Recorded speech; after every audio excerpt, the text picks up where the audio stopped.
ఆదేశాల మేరకు కాంగ్రెస్ పార్టీ ఆధ్వర్యంలో మన ప్రియతమ మాజీ మంత్రివర్యులు మహేందర్నాథ్ గారి పుట్టినరోజు సందర్భంగా అచ్చపేట పట్టణంలో బ్రహ్మాండంగా కాంగ్రెస్ పార్టీ ఆధ్వర్యంలో నివాళులర్పించడం జరుగుతుంది. అదేవిధంగా ఈరోజు మహేందర్నాథ్ గారు చేసిన సేవలు ఇంత అంత కాదు, చెప్పుకుంటా పోతే కొండంత ఉంది. ఈరోజు మనం ఇక్కడ ఉండి మాట్లాడుతున్నామంటే బస్టాండ్ ఏర్పాటు చేయడంలో మహేందర్నాథ్ గారు అచ్చపేట ప్రాంతానికి తీసుకురావడం జరిగింది. అదేవిధంగా ఎన్నో హాస్టల్స్, ఎన్నో సదుపాయాలు ఈ రాష్ట్రంలో అచ్చపేట ప్రాంతాన్ని అభివృద్ధి పథకంలో నడిపించిన వ్యక్తి ఎవరైనా ఉన్నారు అంటే అది కేవలం మహేందర్నాథ్ గారు.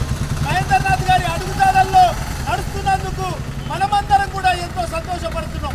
అదేవిధంగా మహేందర్నాథ్ గారి తర్వాత ఎవరికైనా ఆ స్థానం దక్కుతుందంటే కేవలం డాక్టర్ వంశీకృష్ణ గారికే దక్కుతుంది. ఎందుకంటే ప్రజాసేవకుడు, ప్రజల పక్షాన నిలబడి ప్రజలకు ఎంతో సేవ చేస్తున్నటువంటి డాక్టర్ వంశీకృష్ణ గారికి మనమందరం కూడా రుణపడి ఉండాలి.